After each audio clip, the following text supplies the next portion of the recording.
स्वागत है आपका हमारे इस चैनल में। आज हम बात करेंगे एशिया की सबसे डरावनी जगह भानगढ़ के लिए, जिसे भूतों का गढ़ भी कहा जाता है।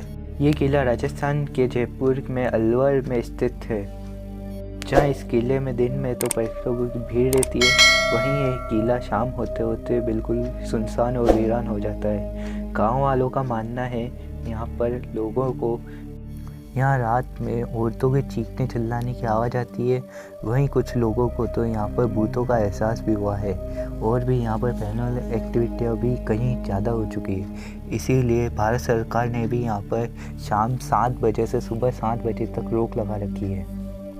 और वहीं इस भानगढ़ किले की कहानी बड़ी रहस्यमयी और रोचक है। कहते हैं कि भानगढ़ की राजकुमारी रत्नावती बहुत खूबसूरत थी। उस समय राजकुमारी की खूबसूरती के चर्चे पूरे राज्य में थे। कई राज्यों से रत्नावती के लिए विवाह के प्रस्ताव भी आ रहे थे। उसी दौरान एक दिन बाहर किले में अपनी सखियों के साथ वे बाजार के लिए निकली थी। बाजार में एक इत्र की दुकान पर पहुंची और इत्र को हाथ में लेकर उसकी सुगंध सूंघ रही थी। उसी समय कुछ दूरी पर एक सिंधु सेवरा नामक तांत्रिक खड़ा था। उसने राजकुमारी को देखा और वो मोहित हो चुका।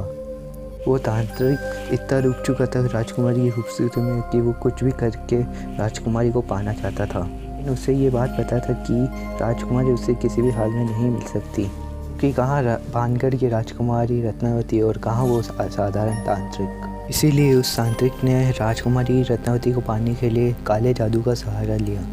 उसने उस इत्र की बोतल में जादू कर दिया कि जैसे ही रानी रत्नावती उस इत्र को सूंघे वो तांत्रिक के समूह में आ जाए और उसके पीछे पीछे चल दे।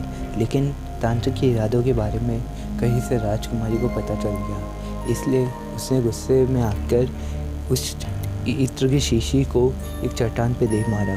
उस शीशी में से सारा इत्र उस चट्टान पे गिर गया और तांत्रिक के काले जादू के कारण उस चट्टान का एक बड़ा सा टुकड़ा उसके पीछे पीछे चल दिया और उसी चट्टान के नीचे दब कर उस तांत्रिक की मौत हो गई। लेकिन तांत्रिक ने मरते मरते आखिरी सांसों में भानगढ़ को ये शाप दिया कि ये कभी भी फल फूल नहीं पाएगा, यहाँ पर सब कुछ नष्ट हो जाएगा। इसी कारण से 2-3 माह के बाद भानगढ़ में एक भीषण युद्ध हुआ, जिसमें सब कुछ तहस नहस हो गया और रानी रत्नावती भी उसी युद्ध में मारी गई।